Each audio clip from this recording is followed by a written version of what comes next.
Hey, what's up, guys? It's Rico here, CEO of SourceFind Asia, host of the Main Channel podcast, and the host of the SourceFind Asia YouTube channel. Of course, back with another one. Just wanted to make this quick video.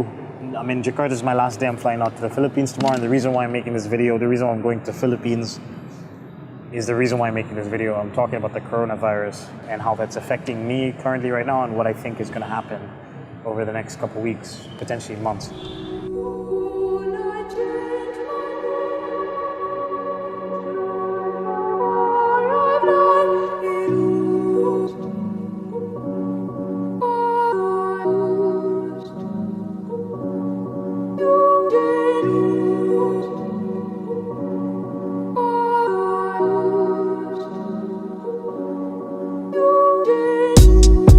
Know what I want, since year 10 man know what I'm on. Member in Concord, man got boxed, went Catholic school but I couldn't see God. Things they're changing it up, but I wouldn't wanna change one thing, not one. Anything comes with pros and cons, play hard to get then don't get gone. Shit, meant to say don't get got. Writing tunes and working jobs, hard to balance them both at once, but it's what I chose. Alright, so coronavirus, first of all, I want to preface this with I'm not a politician, and a lot of people reached out to me asking me questions about China, like I'm a spokesperson for China. I'm not a spokesperson for China. I'm just a foreigner that's lived in China for the past 5 years, and I have opinions about the business side of things, not necessarily political opinions. So yeah, I'm not the right person to ask those kind of questions. But what I will say is, in terms of the business climate, the obvious thing is that from a manufacturing standpoint, things have been pushed back significantly. So typically, Chinese New Year is officially 2 weeks, actually technically 10 days, but let's say 2 weeks. That's the official holiday. So people that work in offices, banks, things like that, the banks will be closed for 7 to 10 days. Literally my office building gets closed for almost 10 days. And then a lot of restaurants, a lot of the shops and the shopping malls, all that stuff gets shut down temporarily. And then there's the largest migration in the planet. I don't remember what the specific number is, but it's in the hundreds of millions of people that migrate. These are factory workers that are migrant factory workers that work in different parts of China, and then during Chinese New Year they go back home. Because of all those things, the holiday tends to be 2 weeks officially, but if you're working in factories, I would say it's actually 3 weeks, maybe even a month, because a lot of times the migrant workers don't come back to the factories. They just don't come back. They just don't want to go back to work there. They don't want to travel. They get maybe job opportunities closer to home. A lot of those workers go work in factories for a year just to build up capital so that they can then start their own businesses or work on their farms or things like that. So yeah, so typically I always say it takes about 2 to 3 weeks to a month for things to get back to full speed after Chinese New Year. What's happened now is that the holiday got extended by an extra week. So today is February 10th as I'm recording this, and the official end of the holiday was supposed to be last week.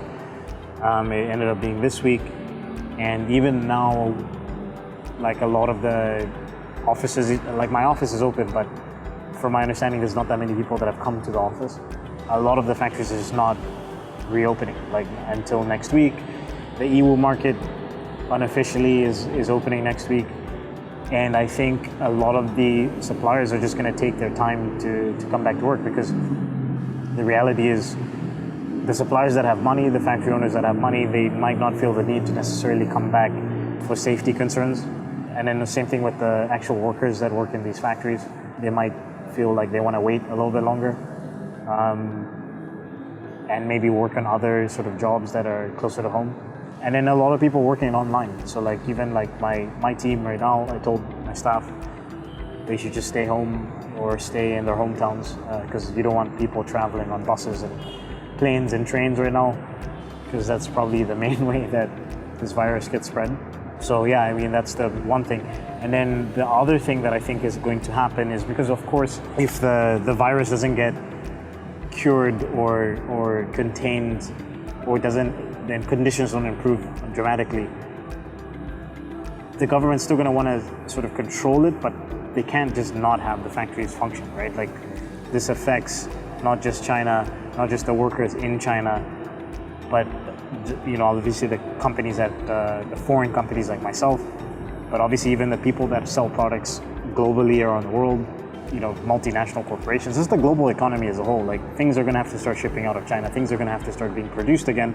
So I think what's going to happen is the government will put in stringent restrictions, health code restrictions on suppliers, and then the suppliers that can't adhere to those restrictions just won't be allowed to function or be open. Similar to what they've done with the environmental laws in the last couple of years, they'll go to factories and say, okay, here are the new set of laws. We're going to be inspecting you guys to see if you're following this stuff.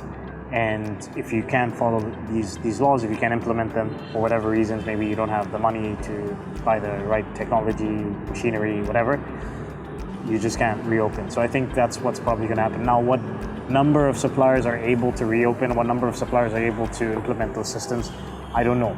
I'd say it's probably less than 50%. Because, you have to imagine that the smaller factories probably don't want to make the investment in time and money, or just can't, to implement those things. I think the bigger factories that have money that, they're losing millions, if not hundreds of millions of dollars by, every week that they're not open. And their clients are also losing money every week that they're not open.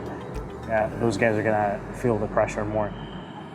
The one thing that I'm hearing as well is that there's a lack of masks. So, the masks pretty much in China have run out. So, that's a prohibitive factor for the factories trying to reopen, is if they just can't get the supply for masks can't match the demand, then that's gonna be difficult. Yeah, it's tough, of course this is affecting my business. Like, we have ongoing projects, some mass productions that had started before Chinese New Year that were 50% done or 70% done, and our clients chose to wait until after Chinese New Year to ship out product because they just didn't want to ship 2 times. So we have situations like that, and it's like, even if the factories come back to work next week, we just don't know how long it's going to take them to ramp back up into full production mode. So, this is going to push back a lot of shipments. I think that most people, that if you have shipment that or production that is partially complete, I would suggest probably try to ship out those products as soon as possible, because this is going to take a while. It's going to take a while for everything to go back to normal, so to speak. I'm optimistic.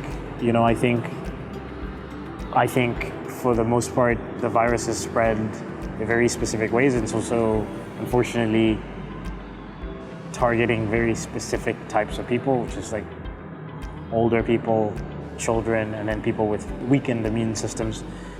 And I think if you're just, you follow the right rules, you follow hygiene, stay away from crowded places, for the most part, you should be fine. Unfortunately, factories and warehouses are ripe for something like that, right? Because that's a crowded environment. They tend not to be the most, hygienic environments in the world. So that's going to be a tough thing for a lot of factories to sort of implement that very quickly. But, like I said, if they don't, there's going to be some huge implications on a global scale financially.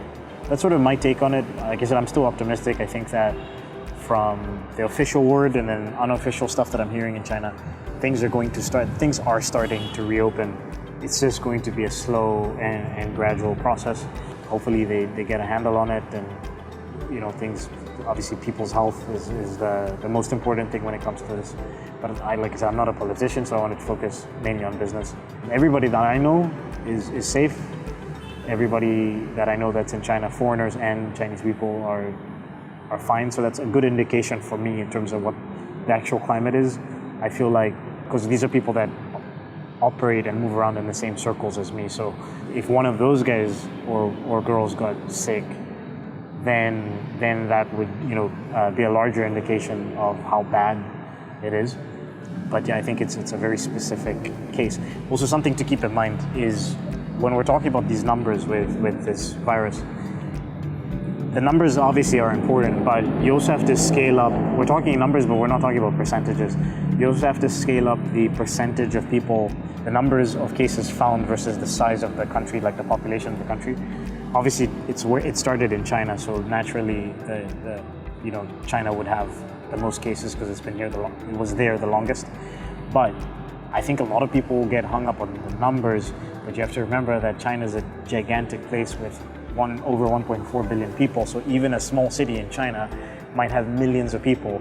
So before people even understood what was going on, something like this is going to spread much faster in a place like China. Whereas if you took a smaller country, I don't know, like a New Zealand or, you know, Fiji or something like that, like the number of people would be much smaller because the population is less, and you know, people are more spread out. You know, before that, something like that becomes an epidemic in one of those places, like it's going to be less people that get caught with it, right? So, and then of course the timing was really unfortunate as well because you had Chinese New Year, so there's a whole migration that I mentioned.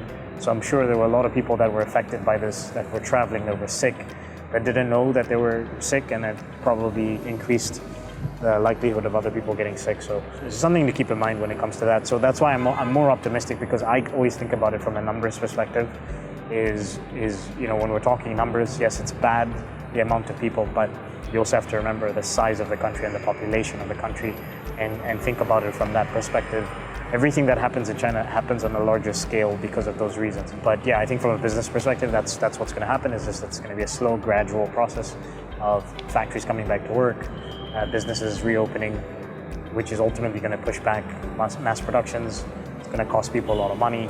If you have shipments that are waiting, I would try to get them shipped out as soon as possible. If you have productions that are partially done, try to ship out what you can, because we just don't know how long it's going to take for things to scale back up.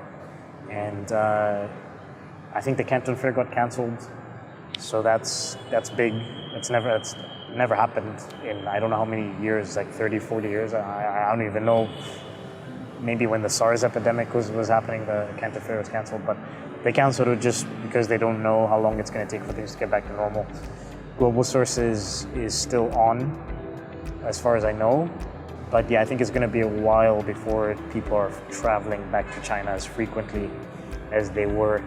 I'm going to wait it out in the Philippines at least for 2 weeks, and I'll reassess towards the end of February.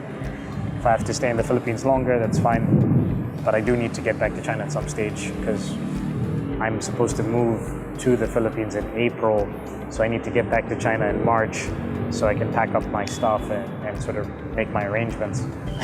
So that's on a personal level, it's also affecting me like that. But yeah, those are my thoughts on the coronavirus and sort of how it's affecting the business climate from a manufacturing standpoint. If you have any questions about this, obviously drop me a comment in the comment section. And also, what's going on with you guys in your businesses? How is this situation? How is the delays with productions and factories getting back to work? How is it affecting you in your respective e-commerce businesses? Let me know in the comment section below.